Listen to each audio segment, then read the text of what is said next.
And I also wanted to just tell you a personal story.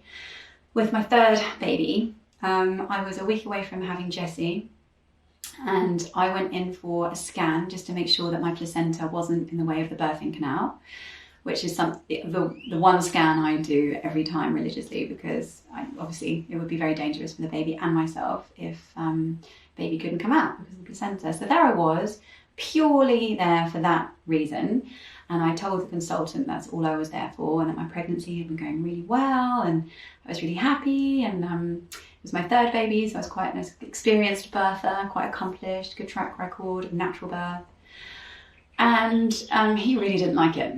You could see like he was getting quite irritated that I wasn't more anxious, and was like, well, let's see, you haven't come for a scan for quite a long time. Why did you miss, your monthly scans? And I was like, because I don't think they're necessary. I don't want to have a scan every month. I've read quite a few compelling pieces of information saying that it can be quite detrimental to the baby's health, and this is one of the only ones I do. And he was like, well, literally said to me, this is all in Spanish in Spain, but words to the effect of, let's hope that your baby isn't deformed in some way then, and it's your fault because you haven't picked up on it.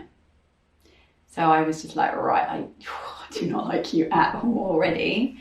And I just thought, I wish I wasn't here on my own. I wish my husband had come with me, or a friend, because, I could feel he was bullying me right there, trying to fear-monger me.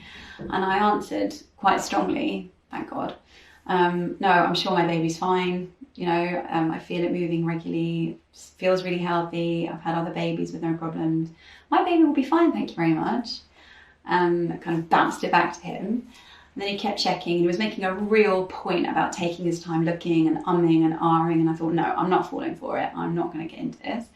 And then he was just like, because he had a nurse with him. And she kind of said, well, the baby looks fine. I was like, does the baby look fine? Then he was like, well, yes, luckily for you, the baby's fine. But, you have been really negligent as a mother to not come for the checks. And I was like, actually, I haven't been negligent. It has been a decision I've made with a lot of thought behind it and a lot of research. So anyway, could we please just get to the point that I'm here for, which is making sure the placenta is out of the way. So we did that, much to his annoyance, and found that indeed everything was out of the way, so it was fine to move forward. And you could just feel like he just wanted to have another sort of stab at me. So he was like, so where are you going to be giving birth?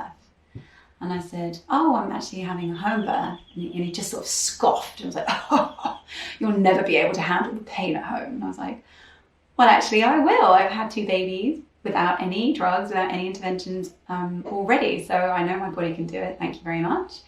And he was just like, no, the pain is unbearable. You'll need all the drugs you can get. And I was like, well, no, have you given birth?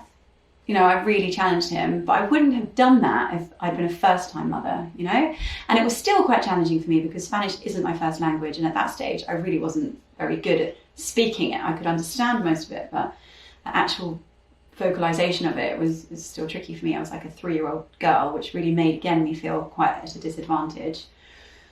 And I said, have you given birth then? Has your body done it? Because as far as I can see, you're a man and you wouldn't have the first idea. And that really got his goat, because he was just like, well, I've been there many times and I've had to assist emergency C-sections for other irresponsible, hysterical women like yourself. And without me, there would be so many babies that wouldn't have made it.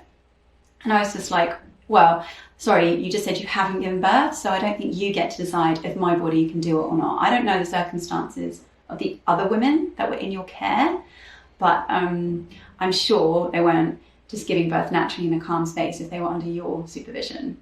And you could just see him getting really red, and I was getting really red. But, all the while, he's on my body with his ultrasound, and I'm feeling really vulnerable, having this full-on argument. And then he went on to say, well, who is this irresponsible person you're having with you, while you give birth? And I said my midwife's name, Nina, and that she'd worked in his hospital, so he knew of her. And he was like, that white witch, she doesn't know anything, she's crazy, and really started laying into her. And I was like, well, I think she's fantastic and she has a great track record.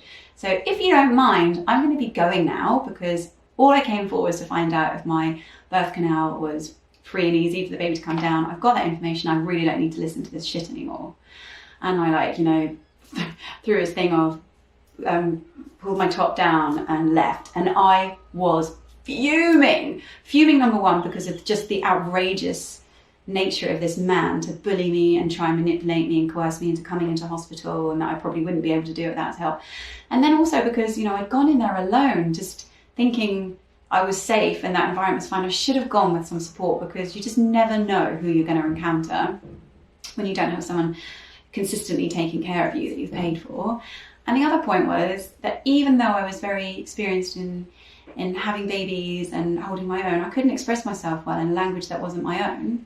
So I felt the raw vulnerability that a woman might have felt had she not had any experience having babies, because I couldn't really stand up for myself well as much as a woman who's never had a baby before naturally wouldn't be able to stand up for herself. And he may have completely, if I hadn't been seriously confident about birth, jeopardised the whole experience for me, that I would have thought, what am I thinking? Oh my goodness, I do have to go into hospital. And he's influencing so many women with his words. You know, he's a very powerful person because we give them this power. Our white coat syndrome, which basically means that we think anyone wearing a white coat knows better than us and is an expert in that field. Our reverence for the white coat basically means that we give our power away, and these people take it from us and can really abuse their power. This guy is not somebody that I would have wanted to be with when I was giving birth. I can assure you I would have probably ended up with a host of interventions, because he felt that that was his job and he was necessary and he would have to deliver the baby. And God forbid, a massive operation, because sadistically that's what he seemed to want, genuinely. I'm not saying all of them are like that, but just beware, yeah, that this is a very patriarchal world we're in right now when it comes to birth. I'm trying my best, along with many other amazing women, to reawaken us females and us birthing mothers to say it shouldn't be that way, and there is another way to give birth in a beautiful, blissful way. But you have to realise how naive we are really when we're going into their world, that we don't know how coerced, bullied and manipulated we can be. So yeah, I hope that short story has helped open your eyes to how it can really be. This is not an isolated case. This is not something that's just happened to me. I've heard this many, many times from various other women, that they've had similar experiences or much worse than that. So, you know, obstetric violence or obstetric bullying does really go on. It is a real thing. And the only way you can protect yourself from it is by really being very knowledgeable, very supported and empowered. So yeah, just make the most of women like myself to get you to the right place, because it's really, really hard getting there on your own when you've got all these doubts and other people further verifying that you can only put your trust in the medical community and whatever the white coat is saying, because that just simply isn't true. There's definitely another wiser way that goes back 300,000 years. Thanks for listening. Bye for now.